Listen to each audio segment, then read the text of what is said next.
Você está pronto para adorar ao Senhor mais um dia? Então ame-o aí. Por tudo que tens feito, por tudo que vais fazer, por tuas promessas e tudo que és, quero te agradecer com todo o meu ser. Te agradeço, meu Senhor.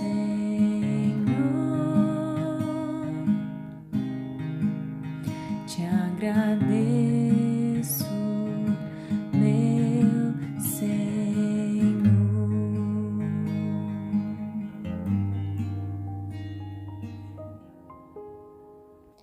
Um dia de cada vez caminhando pela Palavra de Deus com reflexão, propósito e vida real.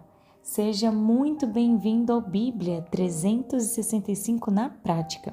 Hoje é o dia 189 da nossa jornada, dia 8 de julho, e seguindo o nosso cronograma, os textos de hoje são Josué, capítulo 10, Salmos 142 e 143, Jeremias 4 e Mateus 18.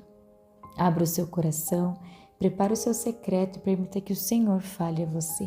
Se esse programa tem feito sentido, siga nas plataformas e compartilhe com alguém que você sabe que precisa dessa palavra hoje. E sem mais delongas, Josué capítulo 10. Logo após a aliança com Gibeão, 5 reis se unem para destruir essa cidade que fez paz com Israel. O que começou com um erro de Josué, fazer aliança sem consultar ao Senhor, foi transformado por Deus em estratégia para acelerar a conquista da terra. Porque, quando os 5 reis atacaram Gibeão, Israel foi chamado para defendê-la e o Senhor disse: "Não tenham medo, porque eu os entreguei em suas mãos." Deus move o tabuleiro o tempo todo. Ele pega situações que parecem erros, reposiciona as peças e faz com que tudo coopere para o cumprimento do seu propósito. Israel os atacou de surpresa, mas o texto deixa claro que a verdadeira batalha era do Senhor. Deus lançou pânico sobre os inimigos, fez cair enormes pedras do céu, matando mais homens do que as espadas de Israel. E quando o dia parecia curto para concluir aquela vitória, Josué clamou e Deus realizou um dos maiores milagres registrados na Bíblia. O sol e a lua permaneceram parados. A Bíblia declara que nunca houve dia semelhante, porque o Senhor atendeu a voz de um homem, pois o Senhor lutava por Israel. Não foi o poder de Josué que parou o sol, foi o Deus soberano respondendo à oração de um servo que caminhava em obediência. Depois disso, Josué derrotou um rei após outro, cidade por cidade, batalha por batalha. Não foi uma conquista instantânea, nem uma caminhada sem esforço. Deus prometeu a terra, mas Israel precisou marchar, lutar, confiar e perseverar. No final, a Bíblia resume dizendo que Josué venceu todos aqueles reis de uma só vez. Não porque foi fácil, mas porque aquela campanha militar aconteceu de forma contínua e acelerada. Deus havia preparado o cenário, derrubado alianças inimigas e conduzido os acontecimentos para que Israel avançasse muito mais rápido do que seria humanamente possível. Muitas vezes, Deus também move o tabuleiro da nossa vida, sem que percebamos. Pessoas aparecem, circunstâncias mudam, portas se fecham, mas outras se abrem, e até acontecimentos que pareciam erros acabam sendo usados por Deus para cumprir os seus planos. Isso não significa ausência de batalhas, pelo contrário, ainda será necessário enfrentar um inimigo de cada vez, um desafio de cada vez. Mas quando Deus luta por nós, o impossível acontece. O tempo coopera e aquilo que levaria anos pode ser realizado em um tempo muito menor. Nosso papel continua sendo o mesmo: ouvir sua voz, obedecer, permanecer firmes, porque quem garante a vitória é o Senhor. Partindo agora para Salmos 142 e 143. Davi nos ensina o que fazer quando o dia não é tão bom assim. O Salmo 142 foi escrito por Davi enquanto estava escondido numa caverna, fugindo de Saul, um dos momentos mais difíceis de sua vida. Ele estava sozinho, perseguido e sem saber o que fazer. Em vez de fingir que estava forte, Davi faz exatamente o contrário. Derrama diante de Deus toda a sua angústia. Ele diz que seu espírito desfalece, que ninguém se importa com ele, que não encontra refúgio em pessoa alguma.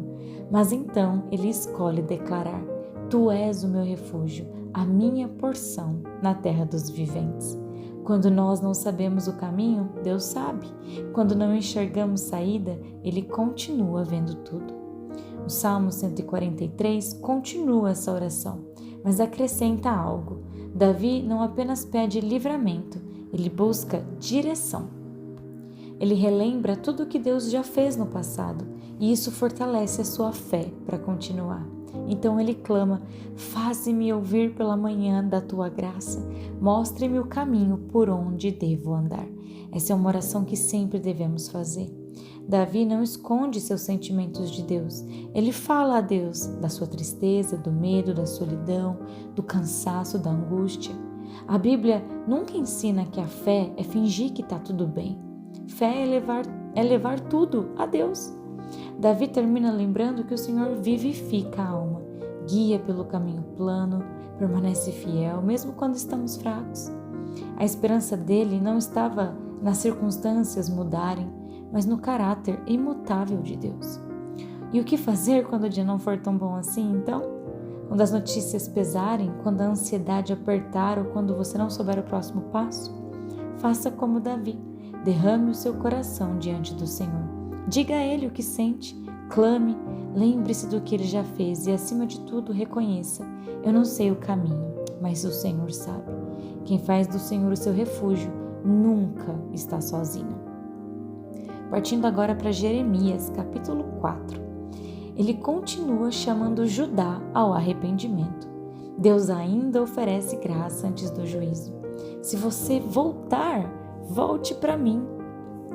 Ao mesmo tempo, Jeremias anuncia que um grande exército viria.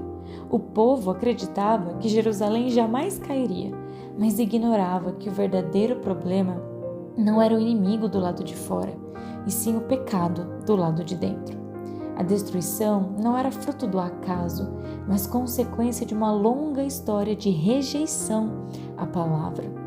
Mesmo assim, em meio ao anúncio do juízo, o Senhor declara que não destruiria completamente o povo, preservando um remanescente para cumprir suas promessas. Deus continua dizendo hoje: Ei, voltem para mim.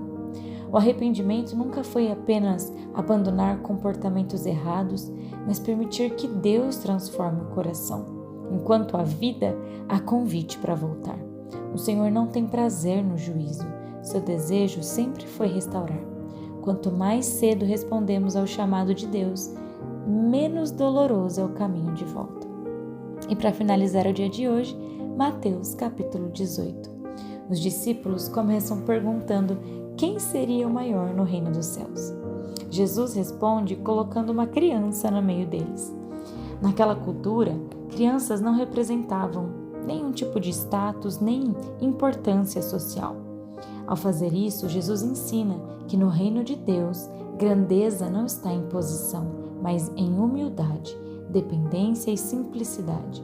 Ele ainda faz um alerta severo: quem escandaliza ou prejudica um desses pequeninos que creem no Senhor responderá seriamente diante de Deus. O Senhor leva muito a sério aqueles que pertencem a Ele. Em seguida, Jesus fala da ovelha perdida e mostra o coração do Pai. Deus não mede pessoas por números. Depois, o Senhor ensina como lidar com conflitos entre irmãos. Primeiro, converse em particular. Depois, busca testemunhas. E somente em último caso, envolva a igreja. O objetivo nunca é condenar alguém, mas restaurar relacionamentos e trazer arrependimento. Pedro então pergunta quantas vezes deveria perdoar alguém. Talvez ele imaginasse que 7 vezes por dia já seria extraordinário. Mas Jesus responde 70 vezes 7. Não como um cálculo matemático, mas como um estilo de vida. Em seguida, conta a parábola do servo, que recebeu o perdão de uma dívida impagável, mas foi incapaz de perdoar uma dívida pequena do seu companheiro. O contraste é enorme. Quem experimenta a misericórdia de Deus não pode viver retendo misericórdia dos outros. O reino de Deus é completamente diferente do reino deste mundo. Nele, os maiores são os humildes. Os fortes restauram os fracos. Os perdidos são procurados. Os conflitos são tratados com amor e verdade. E o perdão não é exceção, mas um estilo de vida. Afinal, quem compreendeu o tamanho da dívida que Cristo perdoou na cruz, jamais conseguirá olhar para o próximo sem estender a mesma graça que um dia recebeu. Querido Deus, obrigada, Pai, pela Tua presença, pela Tua palavra. Obrigada porque o Senhor nos sustenta dia após dia. Obrigada, Deus, porque o Senhor é presente. Obrigada por tudo que o Senhor tem feito, mas acima de tudo, por quem o Senhor é nas nossas vidas. Nós te amamos, te louvamos, ansiamos pela volta do Teu Filho, o nosso amado. Em nome de Jesus, Papai, guarde-nos neste dia. Amém e amém. Que Deus te acompanhe hoje. Viva essa palavra na prática. Amanhã seguimos juntos no dia 190 da nossa leitura.